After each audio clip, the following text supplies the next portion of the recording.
Hi there and welcome to another video. This is Jennifer McGuire. Today's video is an answer to a lot of questions I've been getting lately.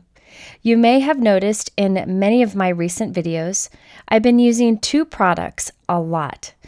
The reason I've been using these two products is I have found that they answer all of my crafty needs, and I didn't want to do a video on them too soon because I wanted to make sure that I was really happy with them after a few months. Well, now is the time to share more information about the Gina K Designs Amalgam Ink and Connect Glue. Let's first talk about the Gina K Designs Connect Glue.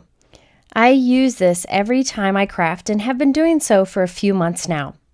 This is the Gina K Connect Glue. It's a liquid glue that I find doesn't get clogged, goes on white and dries clear. You can control how much comes out of the bottle, so you can get tiny amounts out, and it holds very well. This is something that I've been looking for a long time. If you watched my older videos, you knew that I would use liquid adhesives and put a special fine tip applicator on it. But this seems to have solved my problems. So basically, you can lightly touch it to your paper and put down tiny dots of adhesive, which is great when you have tiny die cuts. Or you can squeeze it a little bit and get bigger drops. Now, if you're someone who has trouble with your hands or bottles that are tough to squeeze, this one is very easy to squeeze. The product comes out nicely. Now, I started using this for my little intricate die cuts, but I ended up using it for a lot more with my crafting. In fact, I've been using my dry adhesives, like my tape runner kind of things, less since having this, because I found that there are many uses for it. Now this goes on white, but dries clear. So you can see here I'm kind of wiping it away, and there's a little bit of a mark there, but not much. Normally I would leave it, it's still a little wet here. But what you can do is let it dry, and then come in with an eraser and kind of sand away or erase away the adhesive that is there, and nobody will ever see that mark. I like that it dries clear and pretty much matte and holds on tight. So let's use this Connect Glue to adhere a few different sequins and gems. Just have a piece of cardstock here, and I'm putting tiny little dots of the Connect Glue down. I will then use my little jewel picker that has a little bit of a sticky end to pick up the different sequins and gems and put them in the adhesive. By the way, if your jewel picker loses its stick, I just wipe it with a wet cloth and I find it works great again. And in fact, the longer you use your jewel picker, the better it works. Okay, so I'm putting just different gems and sequins into the tiny little drops of Connect Glue. When this dries, these will all hold nicely, and I've tested it and found that they go through the mail nicely too.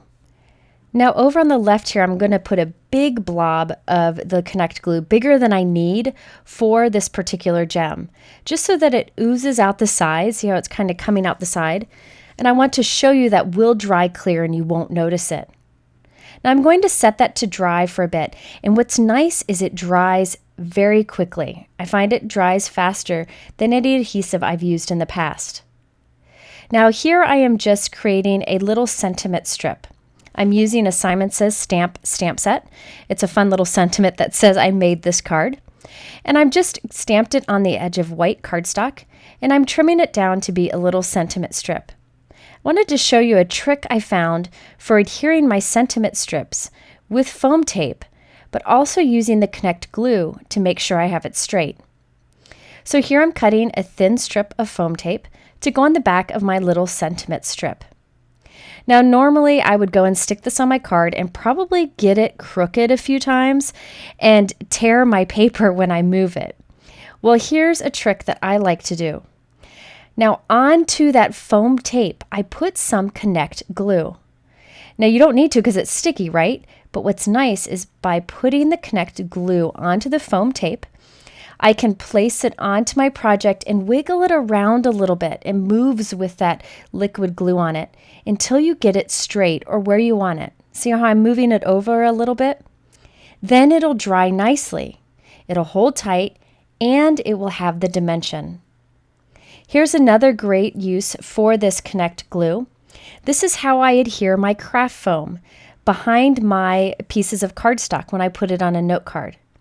I like to use craft foam because it's nice, even raised dimension and goes to the mail nicely.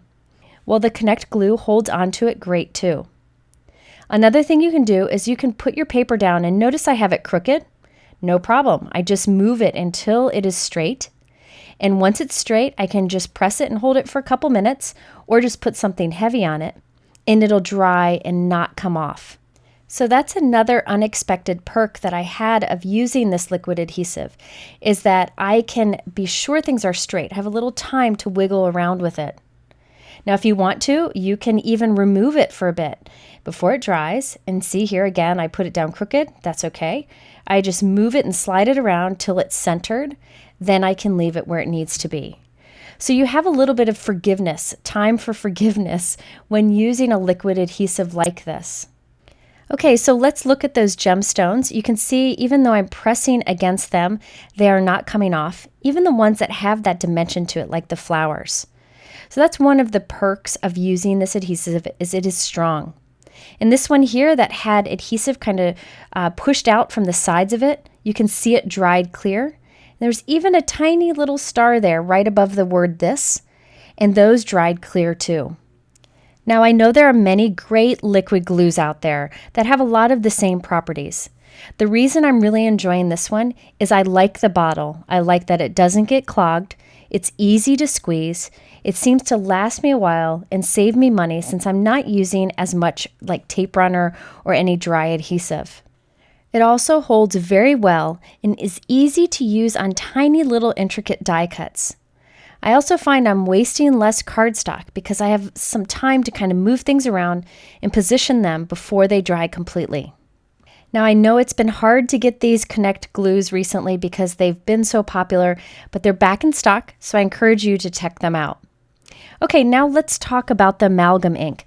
This is another product that really kind of took me by storm. I wasn't expecting it to be wonderful, and I was pleased when it was. It kind of answers another one of my crafty prayers. I've always been looking for a black ink that I can use for pretty much all of my crafting. This is the Gina K Designs Amalgam ink. It is a jet black color. It's a very dark black. It stamps crisp. But what's really special about this ink is that it works perfectly with your Copic markers or other alcohol markers. It works great with watercolors, and it also works great with colored pencils and Gamsol. I'll link to a video about that if you've never seen colored pencils with Gamsol. There's no bleeding with this ink. You just stamp it, give it a minute or two to dry, or do what I do and heat set it just to be safe. And you don't have to worry about bleeding. It's a nice felt pad, and I find that it comes with just the right amount of ink that I don't have any problem. If you happen to get an ink pad that's a little too juicy, that's a good problem to have. All you have to do is press it off on scrap paper, and it'll end up being the right amount of ink. So you can see when I stamp this, it stamps with a nice, crisp, dark black result, which is something that we really want out of our black inks. Now, earlier I made a sentiment strip that said I made this, and I stamped that with the Amalgam black ink, and you saw how crisp it was with the detailed sentiment like that. Well, here I'm doing a detailed butterfly. It has some solid areas too, and I'll stamp that either with a stamping tool as I am here, or with an acrylic block, and you can see the nice detailed image we get. Now, another great perk of this ink is I find that it doesn't stain my stamps much. So you can see I wiped it off and it's pretty clean with very little effort. That was just a wet cloth, not even a stamp cleaner. I also find that this works well when stamping a more solid image. I like to prep my new stamps by rubbing my hand on it or using a little Versamark ink on it. Here I just used my hand. And then I inked it up with the Amalgam ink and stamped it, and you can see I get a nice solid image. So the nice things again about this is it doesn't stain your stamp much, and you can use this with your alcohol markers, your watercolor, no bleeding, or your colored pencils with Gamsol. And you can use it for your fine detailed images too. The only thing that I haven't tried with this is heat embossing. Not sure, maybe if you move super fast, you could end up being able to heat emboss it before it dries. But if you want to heat emboss a black ink, I would suggest VersaFine black ink. Here I used a creative corner in my MISTI stamping tool to stamp another sentiment that says "You are magic," and you can see the detail that we are able to get with this ink. Here I'm showing how this ink holds up great even when you're using Copic markers or other alcohol ink markers. There's no bleeding at all. Just be sure to use a white cardstock that is Copic marker friendly.